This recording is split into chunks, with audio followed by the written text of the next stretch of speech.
हमें कुछ सज्जन मिलते हैं, वो पैर छूते हैं, महाराज हम कहते हैं भाई साहब पैर मत छू। तो 2-3 लोग मिलते हैं, उन्हीं में से बाबा को बड़ा ही कड़ है, बताओ पैर ही नहीं छुबा रहा। तो हम कहते हैं कि पैर छूने से, मेरे पैर छूने से कभी कुछ नहीं मिलेगा। यदि हमसे वास्ते पूछना है कि पैर किसके छूना है तो मिलेगा, तो किसके छुए वो आप पूछिए, किसके छुए। पहले आपके घर में साक्षात भगवान है, आपके माता और पिता। जिनके नहीं है वो भगवान को, परमात्मा से प्रार्थना करें कि जहां भी मेरे पूर्वजगण, हमारे माता पिता हैं, जिस दुनिया में है जहां से देख सकते हैं मेरा संदेश जा सकता है, मैं यहां से अपने माता पिता को प्रणाम करता हूं, मेरा प्रणाम स्वीकार हो। तो मैं गारंटी देता हूं प्रेरणा के अनुसार, अनुभूति अनुसार फीलिंग होगी, आपका पूर्वज जिस लोक में भी होगा उसको याद आएगा कि मेरा कोई अपना याद कर रहा है, वहां से वो आशीर्वचन देगा। यदि किसी पितृलोक में है तो प्रेत रूप में जहां भी होगा वहां प्रकट हो जाएगा। शरीर पे आ सकता तो शरीर पे आएगा, नहीं तो आपको देख करके आशीर्वचन देगा। दूसरा है आपका घर का कुल देवता।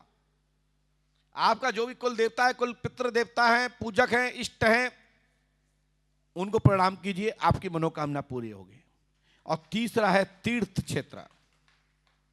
आप तीर्थों में जाइए, वहां की रज को मस्तक लगाइए, पंडा पुजारी की चक्कर में कम पड़िए, क्योंकि मैं सत्य बता दूं, दिया के नीचे अंधेरा होता है। उसे लगता है कि भगवान मेरे आधार पर चल रहा है। एक 2 फिल्म भी मैंने देखी, वो भगवान को पत्थर ही मानते हैं।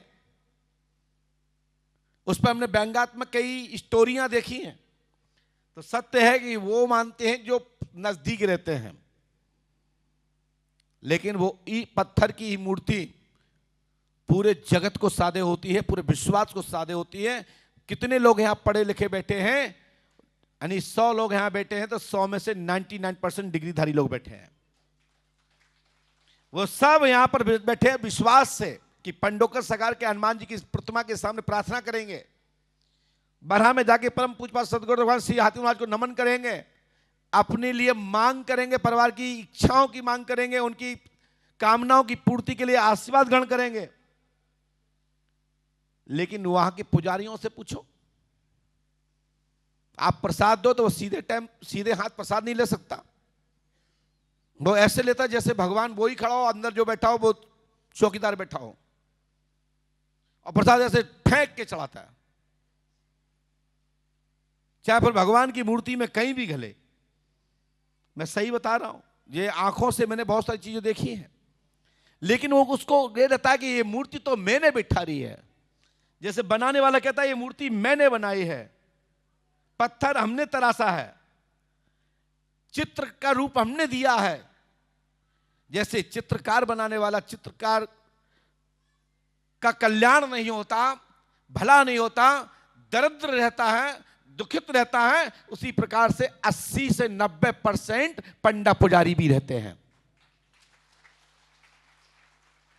उसके पीछे कारण कि हम मूर्ति लाए, हमने स्थापित किया, हमारे दादा दे गए थे, दादा ने मुझे यहां बैठा दिया, और भगवान को मान लेता है टेंडर कि मेरा तो टेंडर हो गया है, जीवन पर्यंत मुझे यहां लूटना झगुटना खाना है। और जो भगत होता है ना, जैसे आप लोग भी बैठे हैं, आप लोगों ऊपर कितनी माताएं बेटियां हैं जिनके ऊपर पित्राणियां आती हैं, पितृ देवता आते हैं। कोई संकट होता है तत्काल घर में बता देते हैं, लेकिन भाई मंदिर में रहने वाले पुजारी को कभी नहीं बताते। और वो पुजारी व्यंग्यात्मक पूछता, वाह हमारी माता है, मुझे पता नहीं हो तुम पे आ रही है। तो यही तो तुम्हारा दुर्भाग्य है कि तुम्हारी माता है, तुम उस मंदिर के पुजारी हो, तुम उस मंदिर में घंटरिया हिला रहे हो, दान दक्षिणा ले रहे हो, लेकिन तुम्हें पता नहीं है। लेकिन एक भगत को पता है कि इस समय माता कहां है। आप लोग मेरी बात को समझे, ये बात पंडोखर धाम के लिए नहीं है, ये पूरे विश्व में सभी मंदिरों के जितने भी पंडा पुजारी आचार्यगण हैं उनके लिए। हमारे पास सैकड़ों मंदिरों के पुजारी आते हैं, वो कहते हैं महाराज मेरे घर में मेरी पत्नी पे भूत आ रहे हैं, हमारी माँ के ऊपर भूत आ रहे हैं। मुझे कष्ट आता कि कहाँ के पुजारी हो? बोले साहब मैं राजस्थान से आया हूँ, बहुत बड़ा नामी मंदिर है, लाखों लोगों के कष्ट खत्म होते हैं, उसके बाद भी मेरी बहन पर, मेरी मम्मी पर, मेरे पत्नी पर भूत आते हैं सुबह शाम। तो मुझे लगता है कि क्या करूं, क्या बताऊं इसको, इसकी आस्था बनाऊं कि आस्था तोड़ूं। मैं पूछता हूं कब से पूजा कर रहे हो? साहब बोले हमारी 3 पीढ़ी बीत गई है। कोई कहता है हमारी पीढ़ी 7 पीढ़ी हो गई है। लेकिन क्या भूत आ रहे हैं? आइए, भूत आ रहे हैं, प्रेत आ रहे हैं। मैं आपको बता दूं, आप जब मंदिर को, मठ को, देवी देवताओं को खिलौना समझोगे, एक पत्थर की प्रतिमा समझोगे और आप समझते हो कि हमने भक्तों को लूट लिया, हमने बेवकूफ बना दिया, हमने गुमराह करके इतना पैसा कमा लिया, देखो मेरे दिमाग को। तुम्हारा दिमाग तो किसी काम का नहीं मिस्टर। जो भी बेवकूफ नहीं बना उसने श्रद्धा से दान दिया और तुमने जेब में डाल लिया, इसलिए तुम ही बेवकूफ हैं, वो बेवकूफ नहीं है। आप उससे मिलना जिसने दान दिया होगा, उससे पूछिएगा कि आप दान देके गए थे 2 साल पहले, क्या तुम्हारा कोई काम हो गया?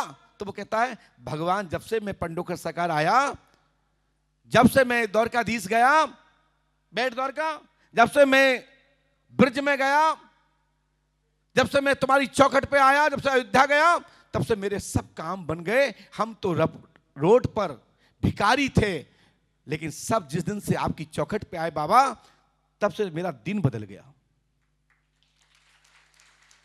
सोचिए, तुम तो सोचा थे कि हम बेवकूफ बना दिए, हमने गुमराह करके पैसा मांग लिया, या जो दे गया हमारी जेब में चला गया, ये मेरा दिमाग है। तो तुम्हारे पास दिमाग ही रह गया।